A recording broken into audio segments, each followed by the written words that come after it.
Une fausse agence de placement. Les vols d'automobiles. Les vols dans les entreprises.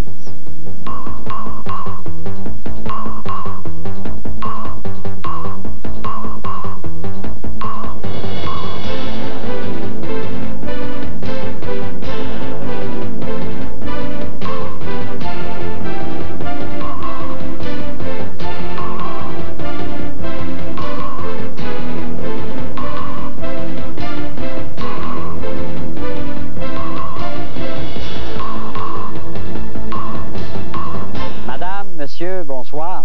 Un ami à qui j'annonçais le thème de notre émission de ce soir, la fraude, m'a tout de suite lancé, c'est pas les sujets qui vont vous manquer. Tout le monde pense ça, que la fraude est extrêmement répandue. D'ailleurs, les statistiques sont là pour le confirmer.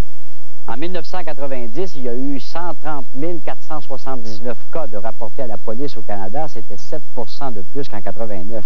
Et la valeur moyenne des fraudes est autour de 3 100 $. C'est 800 $ de plus que le montant moyen des vols qualifiés et 1 000 $ de plus que la valeur des objets dérobés lors d'un vol par effraction. C'est donc pas rien. Le petit humour qu'on a alentour des fraudes est révélateur d'autre chose, bien sûr. Le goût de tirer profit d'une situation quand l'occasion de frauder se présente. Tout le monde a expérimenté ça. L'idée de tourner les coins ronds avec l'impôt, par exemple, serait naturelle aux contribuables. Ce soir, nous vous présentons le portrait d'une fraude dont les victimes étaient des gens en quête de travail.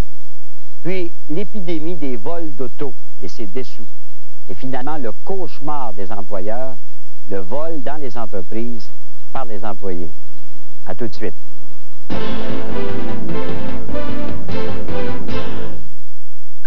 Sico a demandé à ses experts de tester la facilité d'entretien de sa peinture. Et les résultats sont éclatants. Sico prévoit le pire pour vous offrir le meilleur. Julie. Sico. L'Association des journalistes automobiles du Canada a mis 3 mois pour mettre les finalistes à l'épreuve. Mais seulement quelques secondes pour élire la Mazda RX-7, meilleure voiture de haute performance en 1992. Pour rehausser le goût des céréales, les bananes c'est tout simple. Et les fraises aussi. Les bleuets, rien de scientifique. Avec les noix par exemple. Ah, mais il y a les nouvelles Nuts and Crunch de Nabisco. De gros flocons croquants 4 grains et de bonnes grappes faites avec de fraises amandes, bacanes et noix. 3 types de noix pour un vrai goût de noix. Nuts and Crunch de Nabisco, les nouvelles céréales. À tout casser. Les enfants avaient joué toute la journée avec une grosse boîte de carton. C'était tellement beau de les voir aller. Des vrais architectes. À un moment donné, je me suis approchée. Ils étaient couchés dans leur maison, puis ils dormaient, point fermé. Si seulement j'avais pris une photo. Ne manquez plus ces beaux moments. Gardez toujours le nouveau film Kodak Gold Plus dans votre appareil pour des couleurs plus riches que jamais. Sans Kodak, il n'y a pas de souvenir. Puis Jean-Guy Latraverse, propriétaire de Coccinelle, épousant juste noces Anne-Marie La Liberté. 2 sont issus Marie-Vonne Latraverse, Azor, fils de Médor et Corrado. 20 ensuite Marc-André et à 3 ans Marie-Vonne use Oreille le lapin. Alors arriva Jetta, suivi de Jean-Guy Junior, de la bicyclette de Marie-Vonne, de la planche à voile de Marc-André, ainsi que de Cédor, fils d'Azor. Et au moment propice, survint Eurovan, la grande des grandes Volkswagen.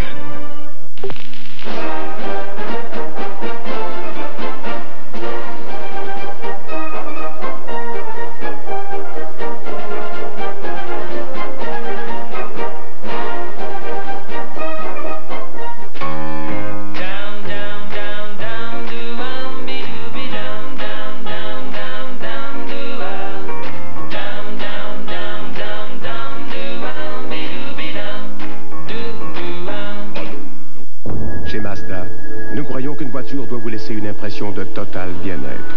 Voici la Mazda MX-3 Presidia, élue meilleure voiture sportive en 1992 par l'Association des journalistes automobiles du Canada.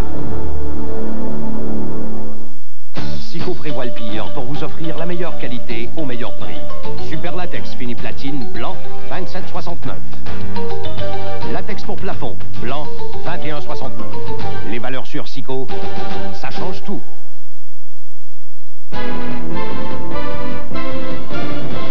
Quand c'est c'est un policier qui vous dit qu'il n'y a rien de plus facile que de former une compagnie bidon avec une raison sociale tape à l'œil, de frauder des gens et de disparaître dans le décor, bien, vous avez là l'aveu et l'explication du nombre croissant de fraudes.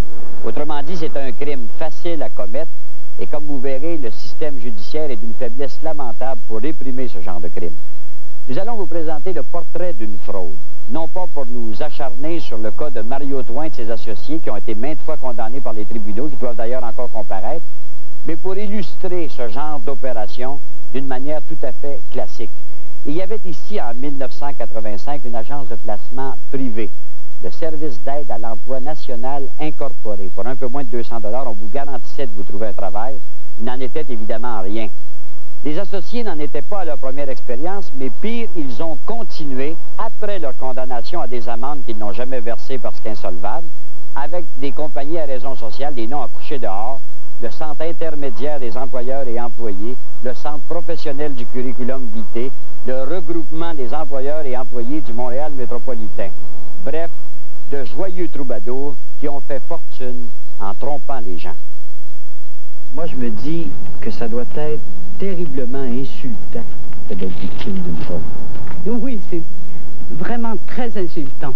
Quand on réalise qu'on s'est fait avoir, on croyait rencontrer des gens honnêtes, et quand on réalise que ce sont des escrocs, on devient mauvais. Madame Gisèle Caron a été victime de cette fraude spectaculaire au milieu des années 80. Elle avait été attirée au bureau de la pseudo-agence par une petite annonce dans le journal. L'annonce dans le journal évoquait-elle les frais que vous auriez à encourir? Non, non, non, c'est pour ça. J'ai été étonnée qu'on me demande des frais.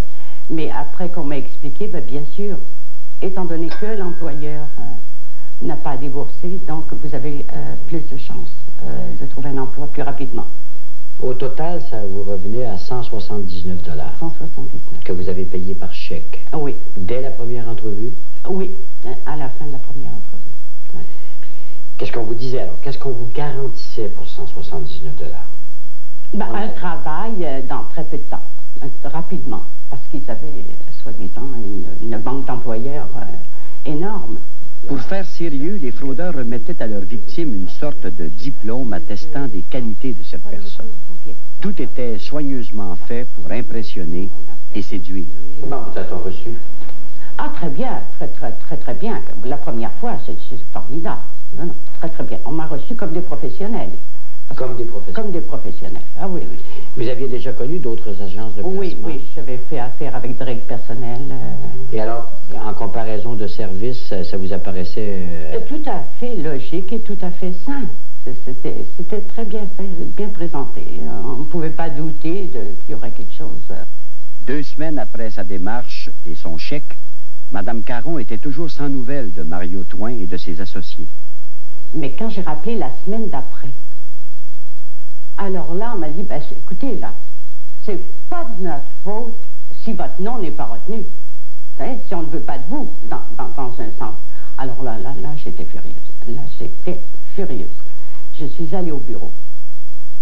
Et puis, je voulais voir M. Lecourt. M. Lecourt n'était pas là. Il n'y avait personne de responsable sur place. On m'a dit, revenez. Hein? Puis, entre-temps, j'ai trouvé autre chose. Alors, donc, je ne suis plus retournée. Maître Jean-Pierre Fafard est l'avocat qui représente les victimes de cette fraude. Est-ce que les gens victimes de fraude sont des gens plus naïfs que la moyenne des gens? Non, non. C'est vraiment monsieur, madame, tout le monde. Parce que c'est généralement bien fait. Les fraudeurs sont très crédibles. C'est des personnes intelligentes.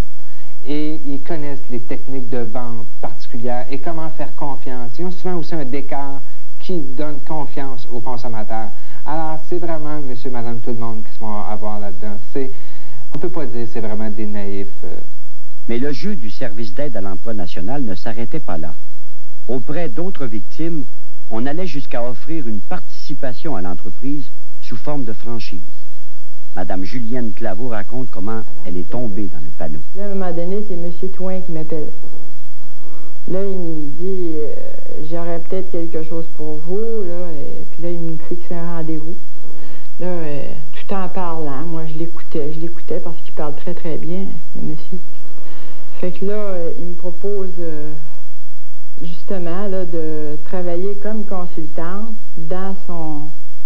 à l'endroit là, qui préparait pour la préparation des curriculums vitae. Puis il dit, on va vous donner une formation pour ça.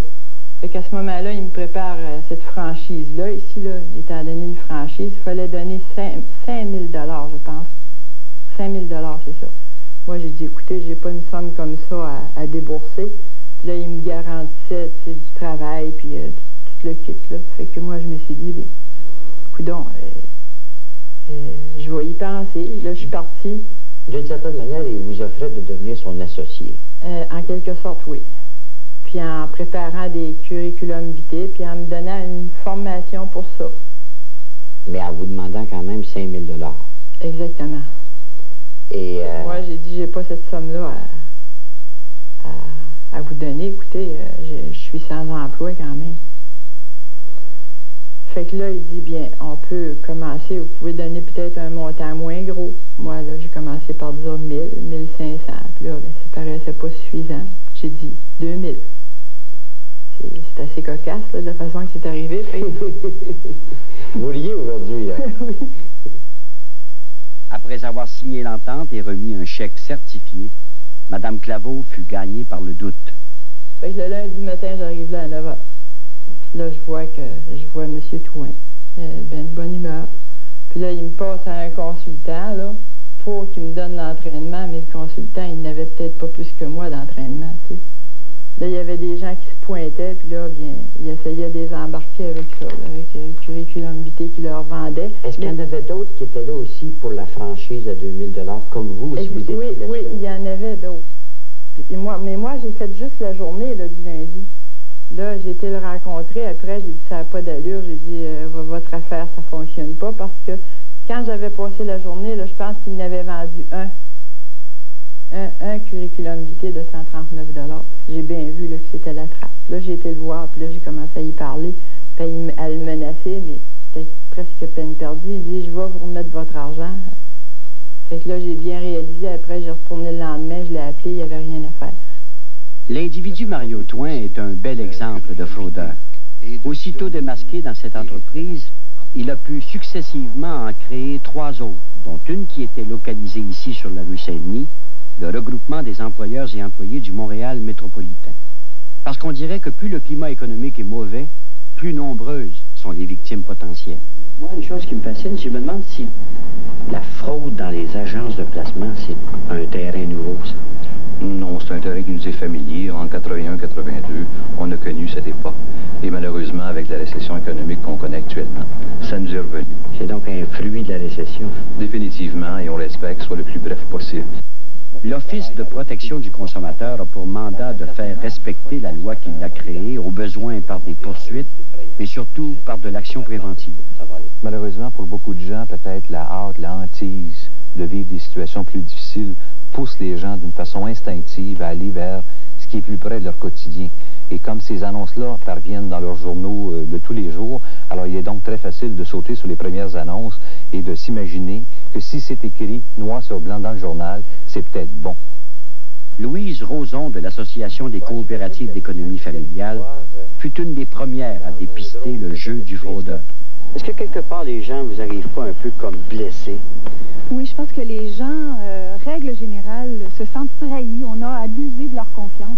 Et surtout dans le domaine des agences de mannequins, j'ai déjà vu des jeunes filles pleurer au téléphone parce que je venais de démolir leurs rêves. On leur avait promis qu'elles pouvaient devenir mannequins en mesurant 5 pieds 1, alors que ça prend 5 pieds 8, 5 pieds 9 pour réussir dans ce domaine-là. Alors c'est très, très désolant et les gens n'hésitent pas à l'exprimer. C'est la CEF qui a pris sur elle d'organiser le recours collectif des victimes. Ça fait maintenant 5 ans qu'on attend que justice soit faite. Et là, compte tenu de l'engorgement des tribunaux, on est toujours en attente d'une date pour le procès. Le dossier est inscrit au rôle et on attend donc tout simplement les Est-ce que 5 ans, ça vous apparaît trop long? Oui, surtout dans des fraudes de cette nature-là, parce que il faut agir vite pour que les consommateurs puissent réellement obtenir un remboursement. Il faut donc agir avant que l'agence ferme les portes, parce qu'après, il est trop tard. D'une manière, il est déjà trop tard. L'agence est fermée. Mais ce qui étonne, c'est que des trous dans nos lois permettent aux fraudeurs de s'en tirer aussi facilement. c'est sûr que l'exercice d'un recours devant les tribunaux contre des gens ou des entreprises qui opèrent de cette façon-là, c'est pratiquement illusoire de croire que les consommateurs vont être effectivement remboursés. Le lieutenant-détective Émile Bisaillon est à la tête de l'escouade contre les crimes économiques à la police de la communauté urbaine de Montréal. À titre d'expérience, je peux vous dire qu'il y a des gens qu'on connaît ici, que ça fait longtemps qu'ils vivent du fruit de la fraude et qu'ils se promènent en Mercedes. Ces gens-là se promènent en Mercedes louée. Alors, on ne peut pas y saisir. Ces gens-là ont des beaux condominiums qui ne sont pas leur propriété, qui sont souvent la propriété de leur épouse. Et toutes sortes de petites combines comme ça qui fait que c'est des gens difficiles à saisir. Mais qu'est-ce qui permet à un fraudeur de rebondir aussi aisément? Et puis aujourd'hui, je pense bien que vous pouvez partir d'une compagnie sans avoir de vice-président puis de secrétaire. Ou si je pars d'une compagnie, voilà, j'enregistre une compagnie enregistrée, alors ça se fait du jour au lendemain. Ça n'a pas besoin d'un conseil d'administration, ça a besoin juste d'une personne qui s'enregistre avec une raison sociale. Et ça sert beaucoup aux fraudeurs? Énormément, énormément. Surtout dans le domaine du placement, dans le domaine des services financiers. On invente des noms d'entreprises. C'est le système d'ouverture de compagnie. Et que, bon, en droit, la compagnie est une personne et l'administrateur qui l'administre est une autre personne. Et si la compagnie est frauduleuse, c'est pas nécessairement des individus qui le sont. On appelle ça tout le voile corporatif. C'est-à-dire qu'il faut vraiment faire un voile entre la personne. Mais c'est généralement fictif. Ben oui, c'est ça. Effectivement, c'est fictif. Mais il n'en reste pas moins que c'est comme ça que le système juridique fonctionne. Et il faudrait peut-être l'enlever, ce voile corporatif-là. Peut-être un nouveau... Le mépris chez les fraudeurs s'étend jusqu'aux tribunaux, où ils négligent souvent de se présenter. Souvent, ils n'ont pas de défense à faire valoir. C'est vraiment, bon, ils sont fait pogner. Alors, j'ai pas de défense à faire valoir. Tu peux obtenir un jugement contre moi, tu essaieras de l'exécuter après, parce que j'ai rien à mon nom. Alors, c'est peut-être cette façon-là qu'ils ont de réagir. Dire, même si c'est un jugement contre moi, tu feras rien avec. Il n'y a même pas besoin de se présenter. Ça va être un diplôme. Alors, parce qu'ils n'ont pas de défense à faire valoir. C'est vraiment ça. Ils sont pris la main dans le sac. Tout le monde risque donc d'être doublement victime d'un fraudeur d'abord et d'un système déficient ensuite. Il y a des gens qui ont effectivement obtenu un jugement contre Mario Twain, mais qui n'ont jamais pu le faire exécuter parce que Mario Twain n'a aucun bien à son nom. Et comme les nombreuses agences qu'il a mis sur pied, parce que le Service d'aide à l'emploi national, ce n'est pas la seule, il a mis peut-être 4 ou 5 agences de placement sur pied, mais toutes les agences ont fermé les portes, donc les jugements qui ont été obtenus par des consommateurs contre Mario Twain et contre les agences qu'il a mis sur pied sont inexécutables. Là, mon avocat m'avait conseillé là, on va chercher l'homme, mais là, c'était la compagnie qui m'avait fraudé. Je ne pouvais pas poursuivre l'homme, donc j'ai laissé tomber.